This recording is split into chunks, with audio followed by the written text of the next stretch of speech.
আলহামদুলিল্লাহ। তাহলে আজ পবিত্র আশুরার দিন। আজকে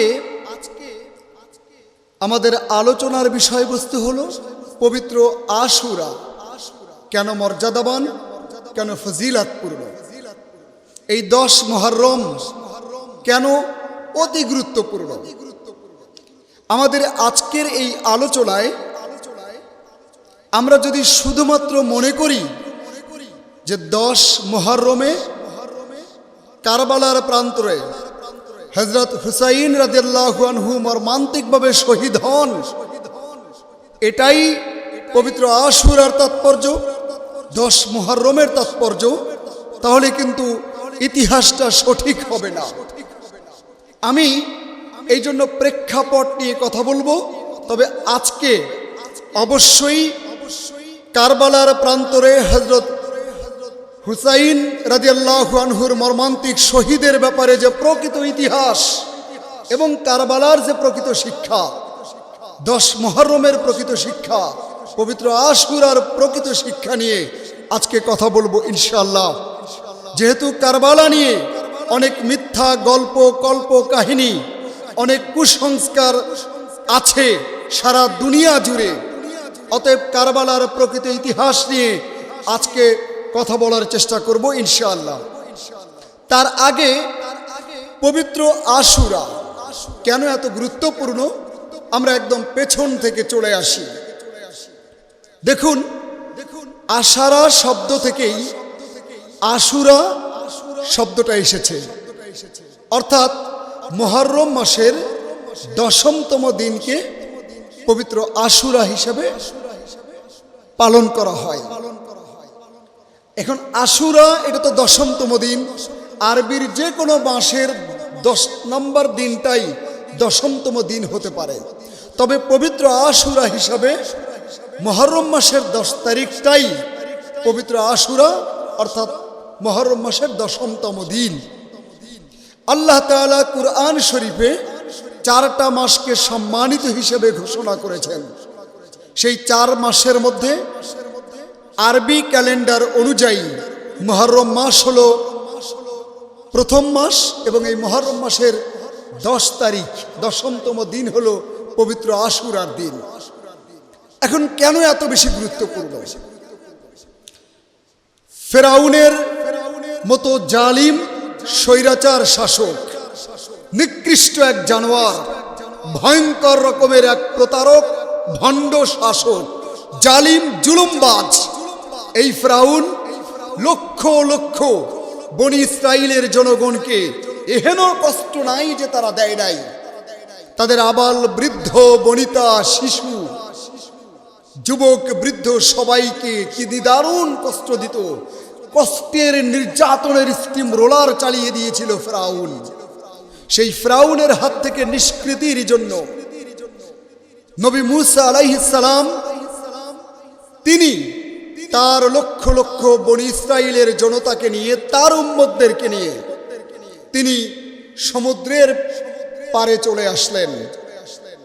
এবং তিনি যখন সমুদ্রের পারে চলে আসলেন, খেয়াল করুন, তখন তার বনি ইসরাইলের, তার জনতা, তার জনগণ, তার উম্মত বলল, নবী মুসা আলাইহিস সালামকে বলল যে আমরা তো ঘরেই ভালো ছিলাম, এখন হিজরত করতে এসে আমরা তো আরো বিপদে পড়লাম, কারণ পেছনে সেই জালিম শাসক স্বৈরাচার জুলুমবাজ ফেরাউন প্রায় 80,000 ঘোড় সওয়ার নিয়ে সৈন্য সামন্ত অস্ত্র শস্ত্রে সজ্জিত হয়ে ধাওয়া করছে, পেছনে চলে এসেছে। বনি ইসরাইলের জনগণ মুসা নবী আলাইহিস সালামকে বললেন, আমরা তো ঘরেই ভালো ছিলাম, হয়তোবা আমরা হিজরত করতে এসে তো আরো বিপদে পড়লাম, সামনে বিশাল সমুদ্র। মুসা নবী বললেন, কখনো না, আমরা বিপদে পড়িনি, আমার সাথে আমার রব আছেন। আলহামদুলিল্লাহ। এ বাক্যের ওজন কত, এ বাক্যের পাওয়ার কত, এ বাক্যের লোড কত, এ বাক্যের ক্ষমতা কত, ভেবে দেখুন। মুসা নবী আলাইহিস সালাম কি দৃঢ়তার সাথে ইমানি চেতনায় দীপ্ত হয়ে তিনি তার জনগণকে, তার উম্মতকে বললেন, আমার সাথে আমার রব আছে। কি আত্মবিশ্বাস! দেখুন, আমি কিন্তু বলেছি কারবালার যে প্রকৃত ইতিহাস, অবশ্যই আজকে আমি সেটা বলার চেষ্টা করব ইনশাআল্লাহ। তবে পবিত্র আশুরা কেন এত গুরুত্বপূর্ণ, এই কথাগুলো খুবই গুরুত্বপূর্ণ। তো নবী মুসা আলাইহিস সালাম কি বললেন? যে আমার রব আমার সাথে আছেন। এজন্য বিশ্বাস করুন, কোন মানুষ যদি দুইটা বাক্যের উপরে দৃঢ় হয় যে এক, আল্লাহ ইজ অবজার্ভিং মি, আমার আল্লাহ আমাকে দেখছেন, জীবনের যে কোনো প্রেক্ষাপটে কেউ যদি এই বাক্যটা মনের মধ্যে মাইন্ড সেট করতে পারে, হৃদয়ের মধ্যে দৃঢ়ভাবে গেঁথে রাখতে পারে, আল্লাহ ইজ অবজার্ভিং মি, আমার আল্লাহ আমাকে দেখছেন, তাহলে নিশ্চিত করে বলা যায় ঘর থেকে শুরু করে নিয়ে জঙ্গলে, পাহাড়ে, পর্বতে, হোটেলে, সংসদে, দুনিয়ার কোথাও, রাশিয়া, আমেরিকা, চীন, জাপান, চায়না, কোনো জায়গায় এই মানুষটার পক্ষে খারাপ কাজ করা সম্ভব নয় যদি কোনো মানুষ এ বাক্য মাথায় রাখে, আল্লাহ ইজ অবজার্ভিং মি, আমার আল্লাহ আমাকে দেখছেন। আরেকটা বাক্য হচ্ছে বিপদে আপদে সকল প্রেক্ষাপটে হতাশ না হয়ে যদি কেউ মনে করে হাসবুনাল্লাহ, আল্লাহ ইজ ইনাফ ফর মি, আমার আল্লাহ আমার জন্য যথেষ্ট। বিশ্বাস করুন, সকল বিপদ আপদে ঈমানি চেতনায় দৃঢ় হয়ে কোনো মানুষ যদি আল্লাহ তাআলার উপরে এত অগাধ বিশ্বাস রাখতে পারে, আল্লাহ ইজ ইনাফ ফর মি, আমার আল্লাহ আমার জন্য যথেষ্ট, তাহলে যে কোনো বিপদ আপদ থেকে রক্ষা পাওয়া তার পক্ষে অবশ্যই সম্ভব ইনশাআল্লাহ। তো মুসা নবী আল্লাহ তাআলার উপরে ভরসা করলেন। ওদিকে ফেরাউন সৈন্য সামন্ত নিয়ে অস্ত্র শস্ত্রে সজ্জিত হয়ে আসতেন সমুদ্রের পার। বাংলাদেশের মানুষ জানে যে এই সমুদ্রটার নাম হচ্ছে নীল নদ, কিন্তু এই তথ্যটা সঠিক নয়। এটা নীল নদ নয়, এই সমুদ্রটার নাম হচ্ছে বাহার কাল জুম। এটা নামটা তাহলে কি সমুদ্রের? বাহার কাল জুম, এটা সমুদ্রের নাম, নীল নদ কিন্তু নয়। এই সমুদ্রটা হচ্ছে 10 মাইল প্রশস্ত।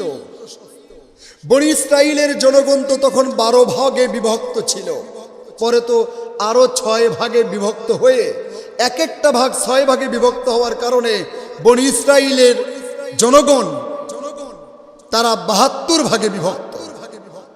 তো আল্লাহ তাআলা নবী মুসা আলাইহিস সালামের জন্য, তার কওমের জন্য, তার উম্মতদের জন্য পথ তৈরি করে দিলেন সমুদ্রের মধ্য দিয়ে। সেই পথ পাড়ি দিয়ে মুসা নবী আলাইহিস সালাম মিশর থেকে চলে এলেন ফিলিস্তিনে।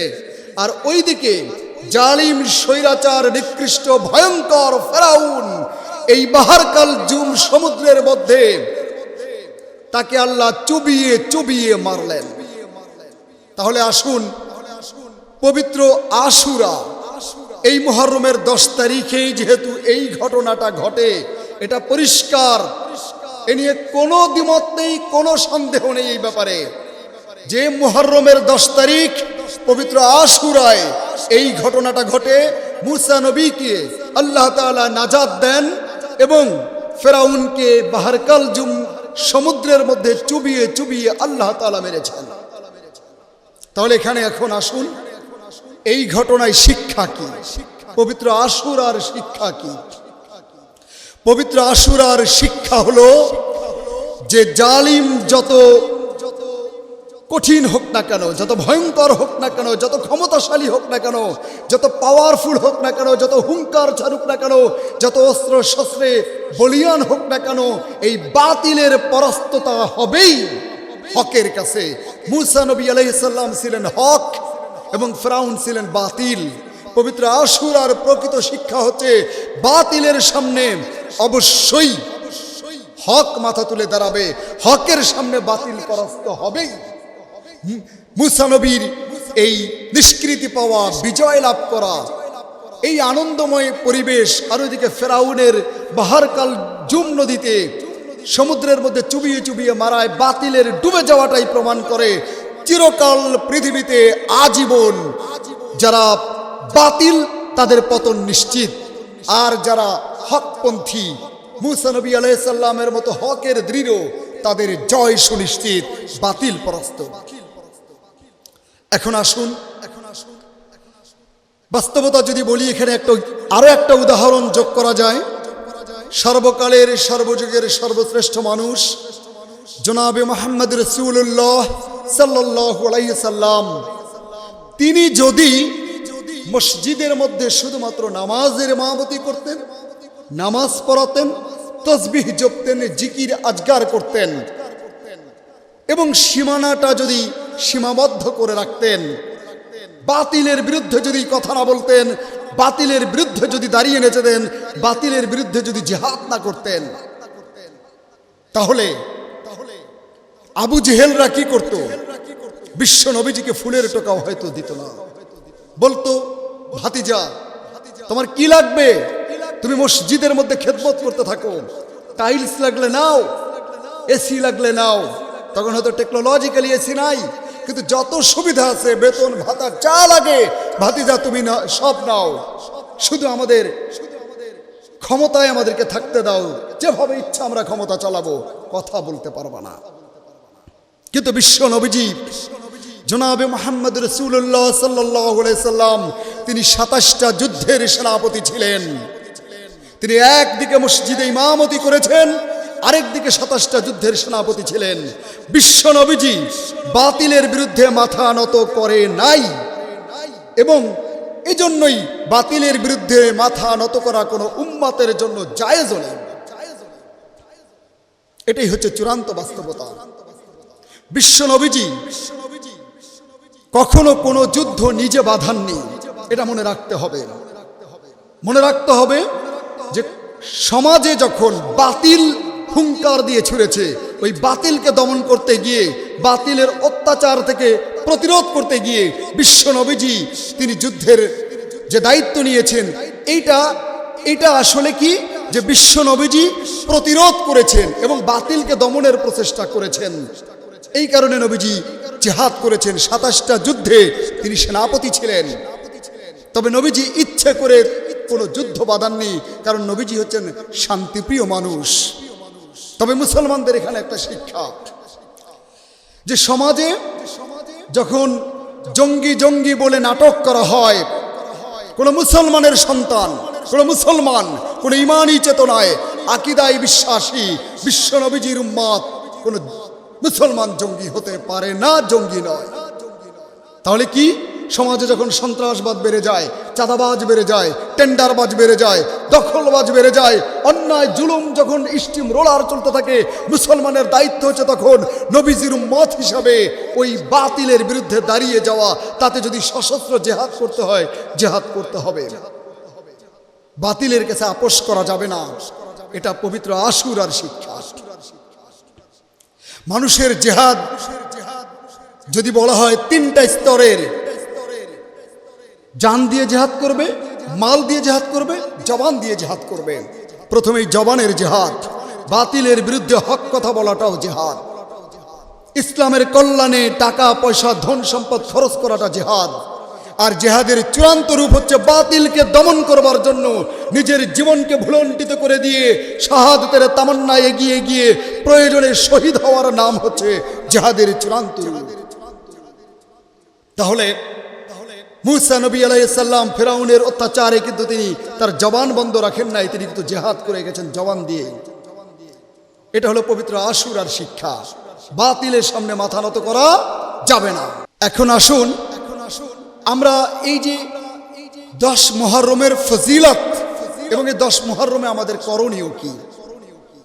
বিশ্ব নবীজি তিনি যখন মদিনায় এলেন, তিনি দেখলেন যে ইয়াহুদিরা রোজা রাখে।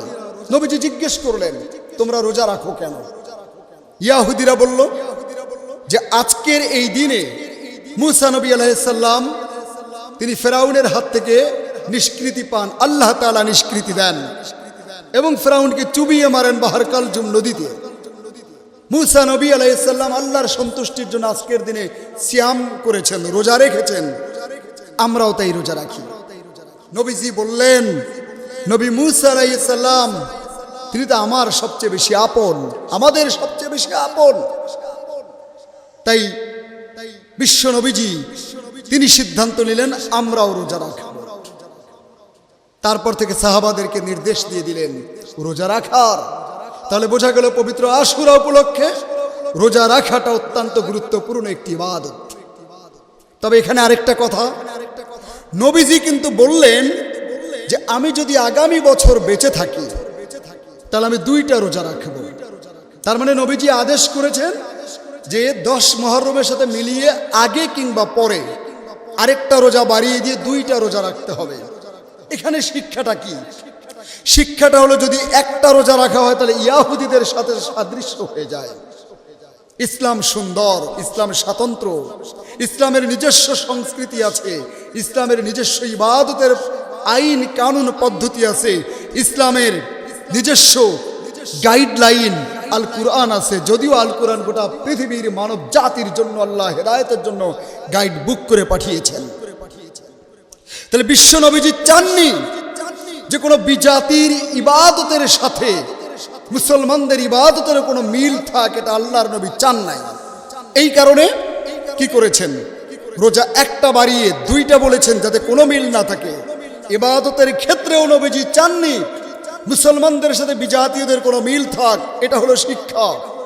তাহলে আমরা পশ্চিমা সংস্কৃতিতে আমাদের সমস্ত চরিত্রে, আচারে, আচরণে, কথায়, বলায়, ধরনে ধারণে, সামাজিক রাষ্ট্রনীতি, অর্থনীতি, সমাজনীতি, ধর্মীয় নীতি, মূল্যবোধ সকল ক্ষেত্রে পশ্চিমা সংস্কৃতি আমাদেরকে অক্টোপাসের মতো গিলে ফেলেছে, আমাদেরকে হামলা করেছে, আমাদেরকে আগ্রাসন করে ফেলেছে।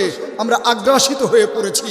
যেখানে নবীজি 2টা রোজা রাখার মাধ্যমে ইবাদতের প্রশ্ন বিজাতীয়দের সাথে সাদৃশ্য রাখার পক্ষে নয়, আমরা সেখানে আমাদের জীবনের সকল প্রেক্ষাপটে পশ্চিমাদের এত আধিপত্য কেন মেনে নেই? মেনে নেওয়ার তো কোনো কারণ নেই। তাহলে বোঝা গেল, এখানে একটা সত্যিকার কথা বলি, বিশাল বড় গাছের গুড়ি, মরা গাছের গুড়ি নদীর মধ্যে থাকলে স্রোতের ধাক্কায় ওটাও সরে যাবে, কিন্তু ছোট্ট পুঁটি মাছ এইটাও কিন্তু স্রোতের মধ্যে তার পাখার ঘাইয়ে স্রোতের উল্টো দিকে চলে যায়। এটার নাম প্রাণ শক্তি। মুসলমানরা মরা গাছের গুড়ির মতো বড় হয়ে পড়ে থাকলে এই পশ্চিমাদের সংস্কৃতির স্রোতে ভেসে যেতে হবে। আর যদি প্রাণ সঞ্চার করে সময়ের পিঠে ঘাই মেরে যদি চলতে পারি, আমরা আমাদের নিজস্ব সংস্কৃতি, ইবাদত, রাজনীতি, অর্থনীতি, সমাজনীতি, রাষ্ট্রনীতি, ইতিহাস সবকিছু আমাদের মতো করে যদি আমরা ইমানি চেতনায় এগিয়ে যাই, তাহলে আমরা প্রাণ শক্তিতে ওই পুঁটি মাছটার মতোই স্রোতের উজানেও চলতে পারবো ইনশাআল্লাহ। তাহলে এটা হচ্ছে পবিত্র আশুরার একটা শিক্ষা। তাহলে আপনারা এখন মনে রাখুন, যারা মনে করে কারবালার প্রান্তরে ইমাম হুসাইন রাদিয়াল্লাহু আনহু শহীদ হওয়ার কারণে এই রোজা, এটা কিন্তু মোটেই সঠিক ধারণা নয়, সঠিক ইতিহাস নয়। কারণ বিশ্ব নবীজির ইন্তেকালেরও 50 বছর পর এই কারবালার প্রান্তর ঘটে। আর বিশ্ব নবীজি নিজে তো পবিত্র আশুরার রোজা রেখেছেন। তার মানে পবিত্র আশুরা অনেক আগে থেকেই সম্মানিত, মর্যাদাবান, ফজিলাতপূর্ণ। এবং পবিত্র আশুরা নাজাতে মুসার কারণে এই দিনটা বিজয়ের দিন, আনন্দের দিন, উচ্ছ্বাসের দিন। এবং এই দিনটি বাতিলের পরাজয় এবং হকের জয়, এই দিনটি। তাহলে এটা বিজয়ের একটা দিন। এবার আসুন আমরা তাহলে কারবালার যে প্রকৃত শিক্ষা, কারবালার প্রকৃত ইতিহাস, কারবালার প্রকৃত ঘটনা আমরা এখন জানার চেষ্টা করব ইনশাআল্লাহ। দেখুন, আমরা যদি কারবালার ঘটনাটার সত্যিকারের ইতিহাস জানতে চাই, এই সমাজে কারবালা নিয়ে, মুহররম মাস নিয়ে, পবিত্র আশুরা নিয়ে, 10 মুহররম নিয়ে অপসংস্কৃতির শেষ নেই, নাটকের শেষ নেই, কিচ্ছা কাহিনীর শেষ নেই, গল্পের শেষ নেই। মনে রাখুন, কারবালার যে ব্যাপারটা, এটা আমাদেরকে মনে রাখতে হবে যে কারবালার ঘটনা কিন্তু কোরআন এবং হাদিস নয়, এটা একটা ইতিহাস। আর ইতিহাস সবসময় ক্ষমতাসীনদের দখলে থাকে, এটা মাথায় রাখতে হবে। ক্ষমতাসীনরা যেমন ইচ্ছা ইতিহাসকে বিকৃত করে, তাদের মতো করে তৈরি করে। এই জন্য ইতিহাসের দুঃখ হচ্ছে ইতিহাস থেকে কেউ শিক্ষা নেয় না। ইতিহাস বারবার পরিবর্তিত হয় ক্ষমতাসীনদের কারণে। তাহলে আজ থেকে ১৫০০ বছর আগে ঘটে যাওয়া ঘটনা ঘটতে ঘটতে ইতিহাস বেত্তারা লিখতে লিখতে আজকে কারবালার ইতিহাস কোথায় এসে দাঁড়িয়েছে। এই কারণে কারবালার প্রকৃত ইতিহাসটা যদি জানতে হয় আপনাকে একদম হকপন্থীদের কাছ থেকেই জানতে হবে এবং সঠিক ইতিহাসবিদদের কাছ থেকেই জানতে হবে, উল্টাপাল্টা জানা যাবে না। আসুন তাহলে কারবালার প্রকৃত ইতিহাস নিয়ে আমরা আলোচনাটা একদম একটু আগে থেকে করি। বিশ্ব নবীজির ইন্তেকালের সময় থেকে আমরা এই আলোচনাটা শুরু করলে পুরো কারবালার ব্যাপারটা বোঝা সহজ হয়ে যাবে। আল্লাহ তাআলা মানুষকে পাঠালেন খলিফা করে। মানুষ খেলাফত প্রতিষ্ঠা করবে, মানুষ ইসলামী ইমারত প্রতিষ্ঠা করবে, আল্লাহর হুকুম শরিয়া আইনকে প্রতিষ্ঠা করবে। এটা মানুষের এটা দায়িত্ব। বিশ্ব নবীজি ইন্তেকাল করলেন 11 হিজরি 12ই রবিউল আউয়াল। নবীজি ইন্তেকালের সময় তিনি কোনো খলিফা নির্বাচন করে যাননি। ভালো করে বুঝুন, নবীজি যদি সেই সময় হযরত ফাতিমা রাদিয়াল্লাহু আনহাকে যদি খলিফা করতেন অথবা মা আয়েশা সিদ্দিকা রাদিয়াল্লাহু আনহাকে যদি খলিফা করতেন, কার বাপের ক্ষমতা ছিল সেই সময় নবীজিকে আটকায়? গোটা দুনিয়াতেও নবীজির জন্য ধন্য, নবীজির কদম মুবারকে চুমা দেয়। নবীজি কোনো খলিফার নাম ঘোষণা করলেন না। নবীজি চাইলেন পরামর্শ ভিত্তিক রাষ্ট্রের খলিফা নির্ধারিত হোক। কে বলেছে ইসলামের সৌন্দর্য নিয়ে কথা বলে? ইসলামের সৌন্দর্যকে আঘাত করে যারা কথা বলে ওরা ইসলামের ইতিহাস জানে না। আজকে আপনি আব্রাহাম লিঙ্কনের গণতন্ত্র নিয়ে, মাও সেতুং, কার্ল মার্কস এই তন্ত্র মন্ত্র এইসব নিয়ে সাম্রাজ্যবাদ আপনারা নিয়ে পড়ে আছেন, কিন্তু মাথায় রাখতে হবে পরামর্শ ভিত্তিক ইসলামী রাষ্ট্র ব্যবস্থা পরিচালনা, খেলাফত, এটা ইসলামের একটি সৌন্দর্য। বিশ্ব নবীজি ইন্তেকাল করলেন পরামর্শ ভিত্তিক। 2 বছর 4 মাস হযরত আবু বকর রাদিয়াল্লাহু আনহু তিনি খেলাফতের দায়িত্ব পালন করলেন এবং তিনি 13 হিজরিতে ইন্তেকাল করেন। তার ইন্তেকালের আগে তিনি হযরত উমর রাদিয়াল্লাহু আনহুকে খলিফা হিসাবে নির্বাচিত করে যান। সেটাও কিন্তু পরামর্শ ভিত্তিক। তবে এখন একটা কথা, বিশ্ব নবীজি তার ইন্তেকালের আগে কোনো খলিফা নির্বাচন করে যাননি। হযরত আবু বকর রাদিয়াল্লাহু আনহু তিনি খলিফা নির্বাচন করে গেলেন হযরত উমর রাদিয়াল্লাহু আনহুকে। এর পেছনে আমি একটা কারণের কথা বলি। বিশ্ব নবীজি নিজে বলেছেন, আমার পরে যদি কেউ নবী হতো তাহলে সে হতো উমর। তার মানে উমরের গুরুত্ব নবীজি বুঝিয়েছেন। হযরত আবু বকর রাদিয়াল্লাহু আনহু তিনি উমর রাদিয়াল্লাহু আনহুকে খলিফা নির্বাচিত করে যান, সেটাও কিন্তু পরামর্শ ভিত্তিক। এরপর উমর রাদিয়াল্লাহু আনহু 10 বছর 6 মাস তিনি খেলাফতের দায়িত্ব পালন করেন। তিনি খলিফা হিসেবে সাম্রাজ্য পরিচালনা করেন, তিনি রাষ্ট্র পরিচালনা করেন এবং তিনি 23 হিজরির 27 জিলহজ শাহাদত বরণ করেন। তাকে মর্মান্তিকভাবে শহীদ করে দেওয়া হয়। হযরত উমর রাদিয়াল্লাহু আনহু তিনি তার শহীদ হওয়ার আগে তিনি একটা পরামর্শ কমিটি গঠন করে দিয়েছিলেন। এই পরামর্শ কমিটি পরবর্তী খলিফা নির্বাচন করবেন, এই দায়িত্ব তিনি দিয়েছিলেন। ইসলাম কত সুন্দর, কত সুন্দর, কত সুন্দর। হযরত উমর রাদিয়াল্লাহু আনহু শহীদ হওয়ার পরে হযরত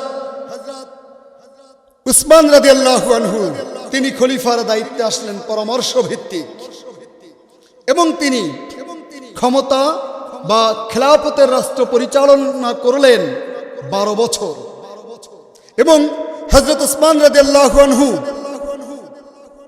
35 হিজরির 18 জিলহজ তাকে মর্মান্তিকভাবে শহীদ করে দেওয়া হয়।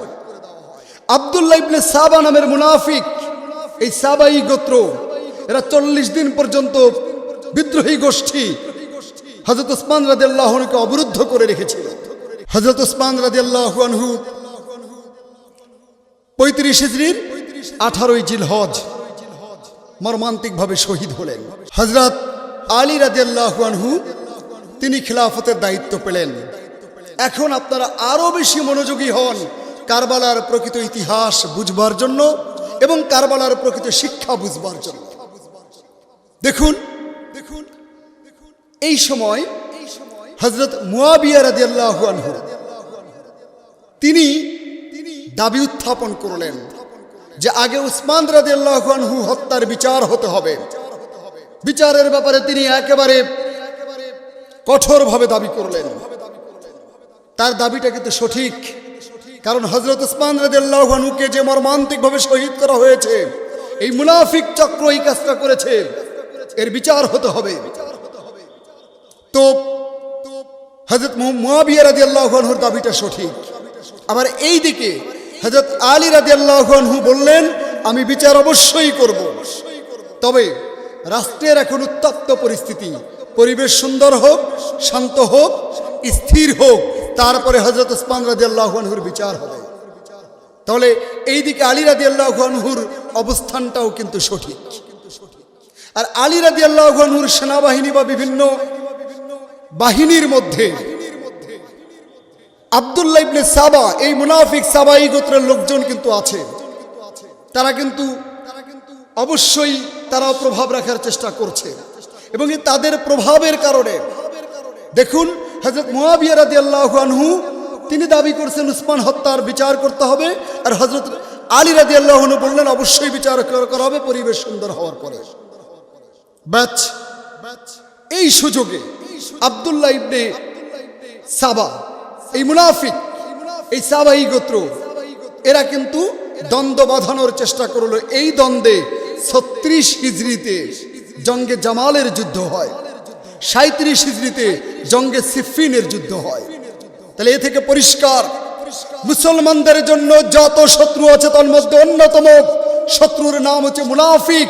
এই মুনাফিকরা মুসলমানদের সাথে মেশে, মুসলমানদের সাথে ঘোরে, মুসলমানদের মতোই প্রয়োজনে নামাজ পড়ে, মুসলমানদের মতোই চলে, এবং এই মুসলমানদেরকে আঘাত করবার জন্য মুনাফিকরা সবচেয়ে বেশি ভূমিকা রাখে। এজন্য কোনো মুসলমান মুনাফিকের সাথে আপোষ করতে পারে না। মুনাফিকের স্থান হচ্ছে জাহান্নামের সবচেয়ে নিম্ন স্তরে। এবার 40 হিজরি 17ই রমজান হযরত আলী রাদিয়াল্লাহু আনহুকে নির্মমভাবে শহীদ করা হয়। খেলাফতের দায়িত্ব পান হযরত হাসান রাদিয়াল্লাহু আনহু।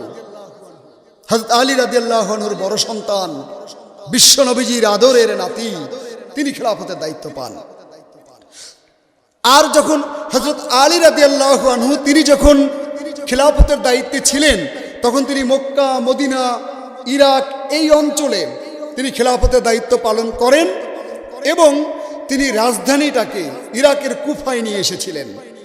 আর ওই অঞ্চলে সিরিয়া, শাম, ওইদিকে হযরত মুয়াবিয়া রাদিয়াল্লাহু আনহু তিনি অধিক পরিচিত ছিলেন। ওই অঞ্চলটা তিনি গভর্নর হিসেবে দেখতেন, তবে তিনি খেলাফত দাবি করেননি। এখন হযরত হাসান রাদিয়াল্লাহু আনহু যখন খেলাফতের দায়িত্ব পেলেন, সাহাবারা তার হাতে বায়াত হচ্ছে।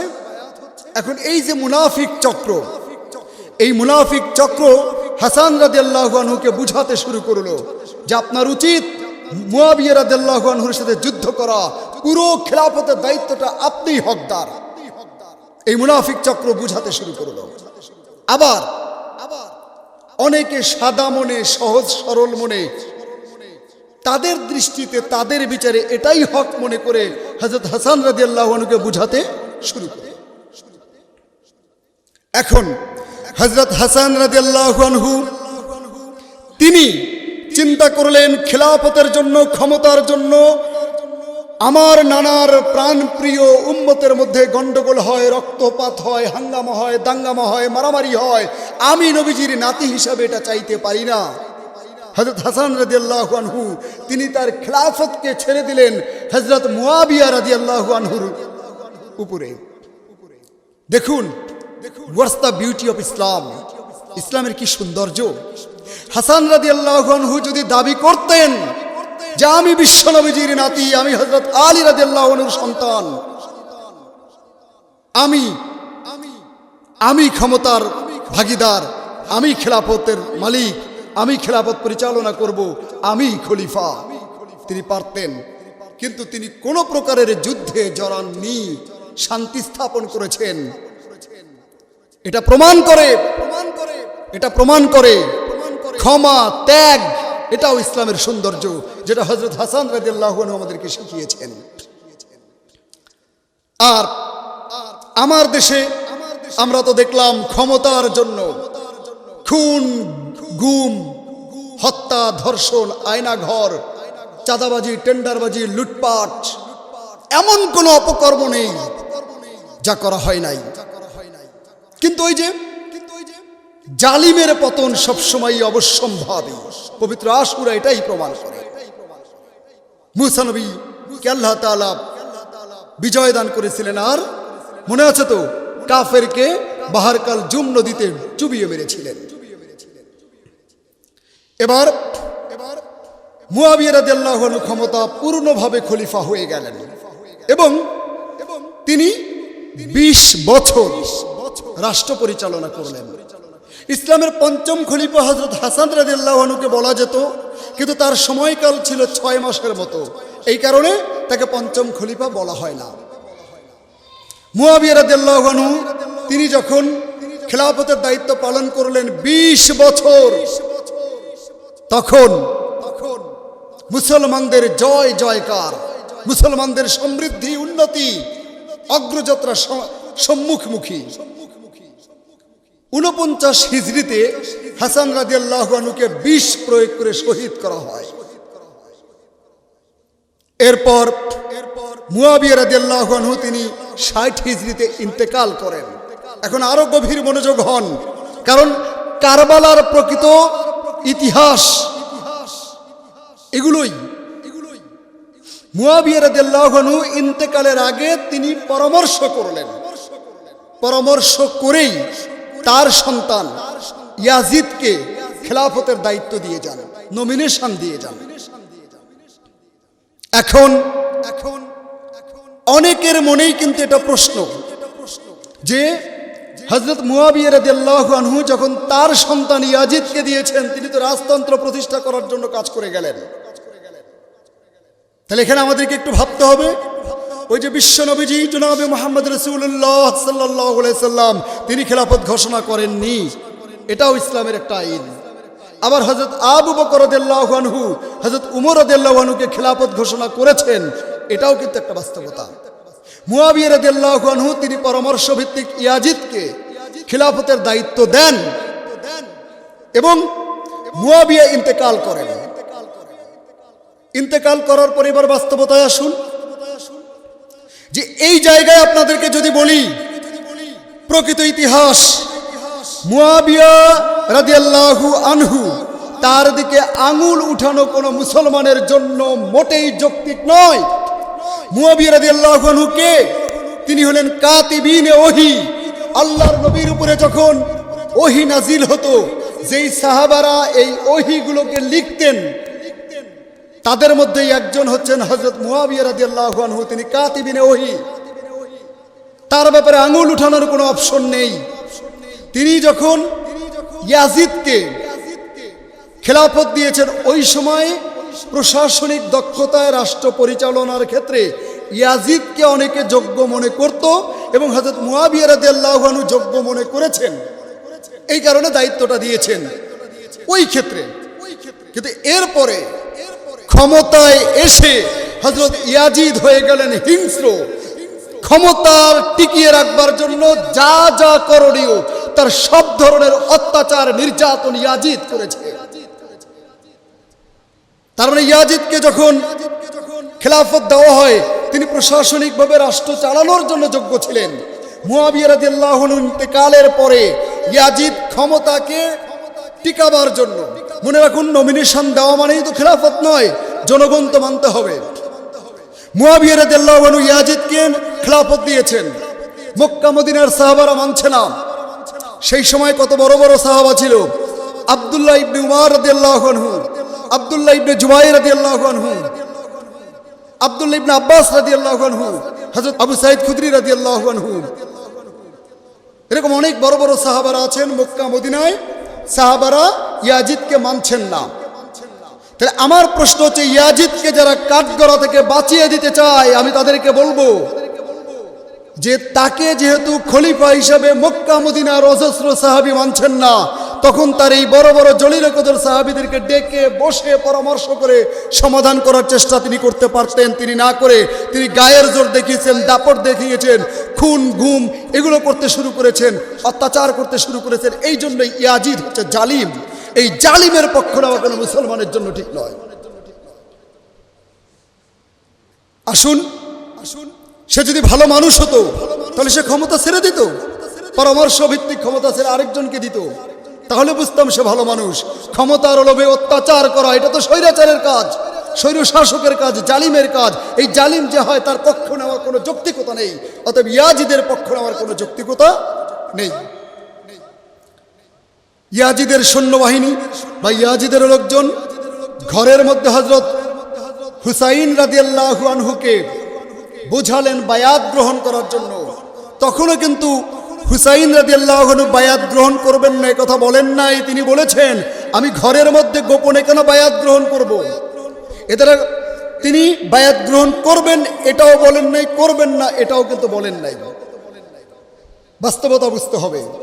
কিন্তু যখন হযরত হুসাইন রাদিয়াল্লাহু আনহু জানলেন যে ইয়াজিদ জালিম হয়ে গেছে, স্বৈর শাসক হয়ে গেছে, অত্যাচার শুরু করেছে, তাকে মানছে না অনেকেই, তখন নবীর নাতি হিসাবে একজন জালিমের বায়াত তো গ্রহণ করতে পারে না। এটা তো বিশ্বনবীর আদর্শ নয়। এটা তো ইমাম হুসাইন রাদিয়াল্লাহু আনহুর মতো মানুষ এটা গ্রহণ করতে পারেন না। তো ইরাকের কুফা নগরী থেকে শত শত চিঠি ইমাম হুসাইন রাদিয়াল্লাহু আনহুর কাছে আসতে শুরু করলো। তারা বলতে শুরু করলো, আপনি আসেন, আমরা আপনার হাতে খেলাফত গ্রহণ করতে চাই, আমরা ইয়াজিদকে মানতে চাই না। শত শত চিঠি দেখে, অনুরোধ দেখে ইমাম হুসাইন রাদিয়াল্লাহু আনহু শান্তি স্থাপনের জন্য চিন্তা করলেন, কোন জালিমকে যদি না মানে শান্তি স্থাপনের জন্য আমার ইরাকে যাওয়া উচিত, কুফায় যাওয়া উচিত। তখন তিনি তার চাচাতো ভাই মুসলিম বিন আকিলকে অবজার্ভ করার জন্য পাঠালেন। তিনি ইরাকের কুফা নগরীতে গেলেন এবং তার সাথে ভালো আচরণ দেখে ইমাম হুসাইন রাদিয়াল্লাহু আনহুকে জানালেন, পরিস্থিতি ভালো, আপনি কুফায় আসেন। তারপরে তো মুসলিম বিন আকিলকে হত্যা করা হয়, শহীদ করে দেওয়া হয়।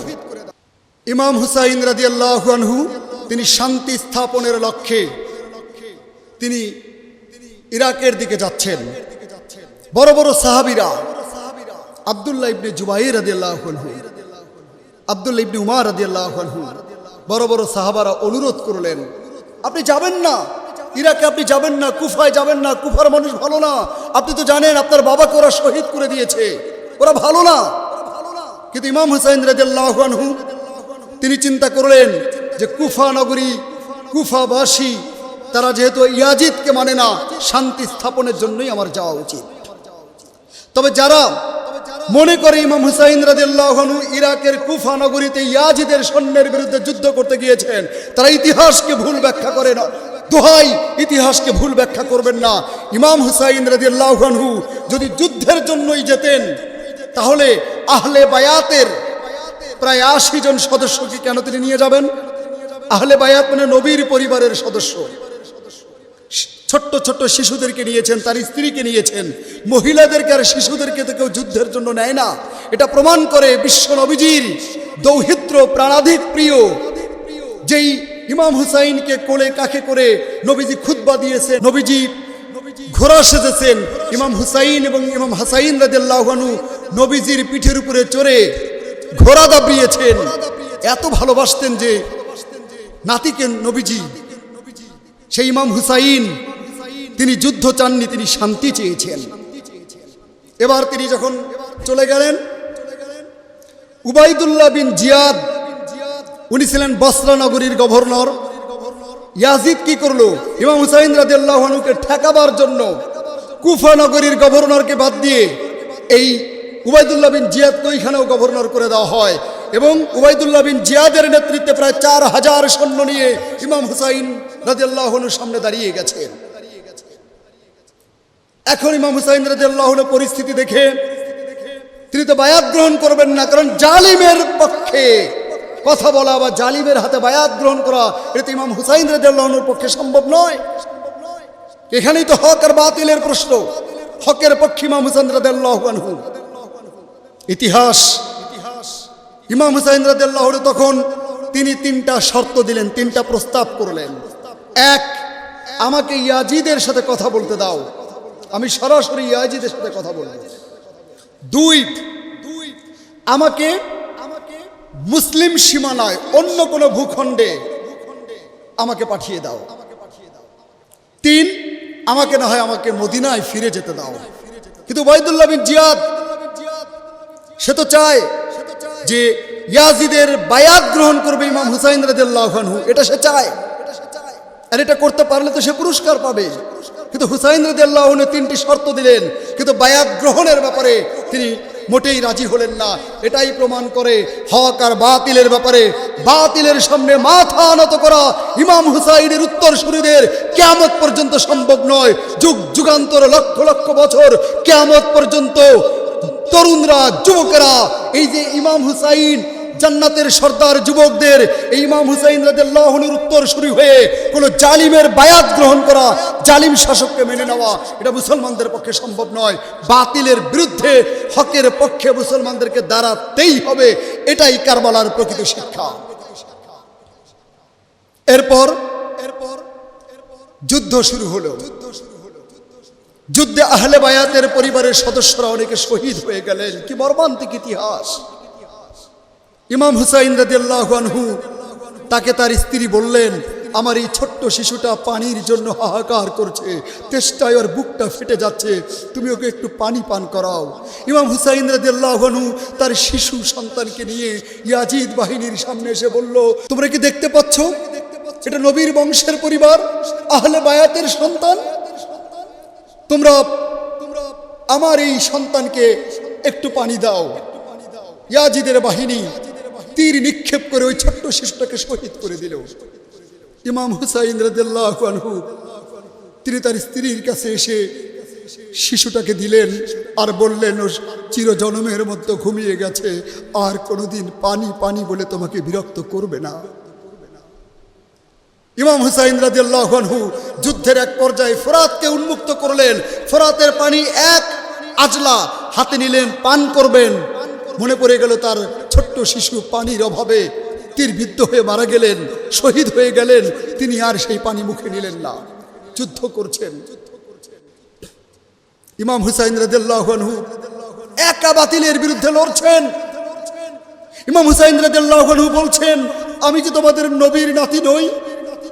আমি কি বিশ্ব নবীজি সর্বকালের সর্বযুগের সেরা মানুষ জনাবে মুহাম্মদ রাসূলুল্লাহ সাল্লাল্লাহু আলাইহি সাল্লামের নাতি কি নই? আমি কি হযরত আলী রাদিয়াল্লাহু আনহুর সন্তান নই?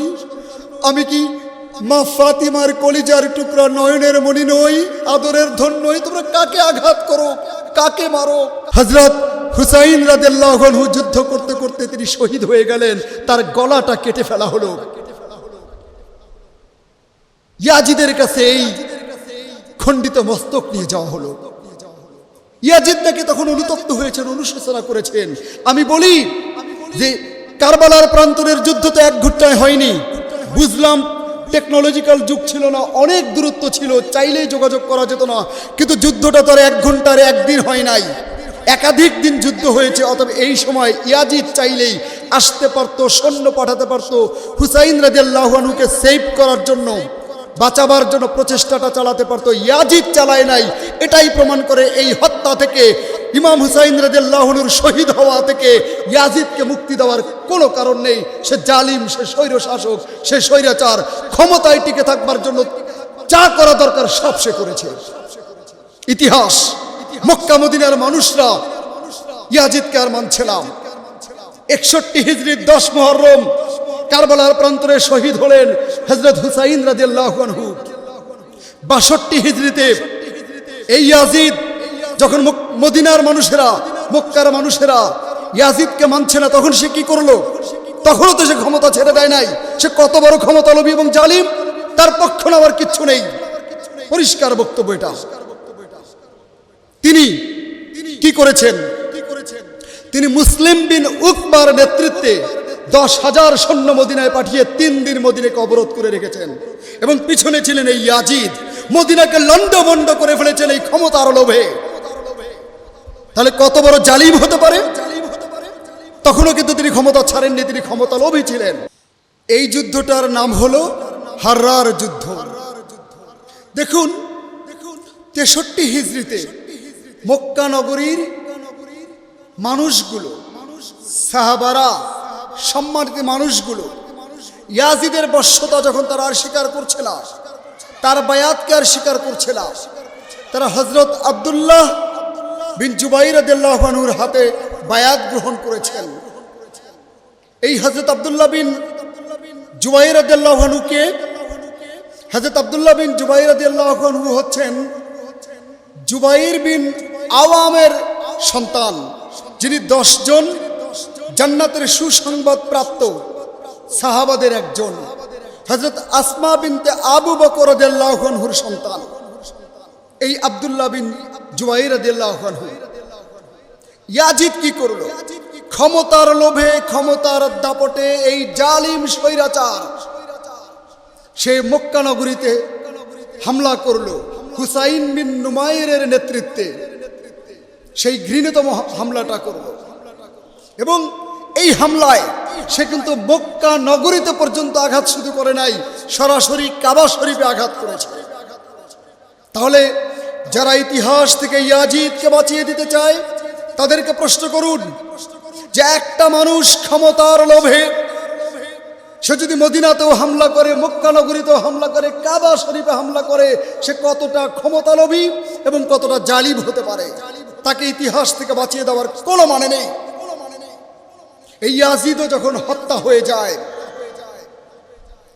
ইয়াজিদের হত্যার পরে ওই যে কুফা নগরীতে যারা ইনিয়ে বিনিয়ে চিঠি লিখত হযরত হুসাইন রাদিয়াল্লাহু আনহুর কাছে, আপনি আসেন আমরা আপনার বায়াত গ্রহণ করব, তারা হায় হোসেন হায় হোসেন করে মাতম করতে শুরু করলো, শোক প্রকাশ করতে শুরু করলো। এই যে তাজিয়া মিছিল আমাদের বাংলাদেশের হস্তে দালানে যারা 400 বছর আগে থেকে এই কাজটা করে, ইরান, ইরাক, পাকিস্তান সহ গোটা দুনিয়ার অনেক দেশেই এই তাজিয়া মিছিল হায় হোসেন করতে শুরু করে। কালো জামা কাপড় পরবে, ঢোল তবল বাজাবে, তারপরে তারা শোকে মাতম হয়ে যাবে হযরত হুসাইন রাদিয়াল্লাহু আনহুর শহীদের তামান্নায়। তারা হাতে ছুরি নিয়ে, তরোয়াল নিয়ে পিঠে শরীরে আঘাত করে। আত্মহত্যা করা তো মহাপাপ। ইচ্ছা করে আপনি আপনার কোনো অঙ্গ কেটে ফেলবেন, এটাও তো হারাম। তাহলে আপনারা কিসের ভিত্তিতে হায় হোসেন মাতম করতে গিয়ে আপনার শরীরকে রক্তাক্ত করে ফেলছেন?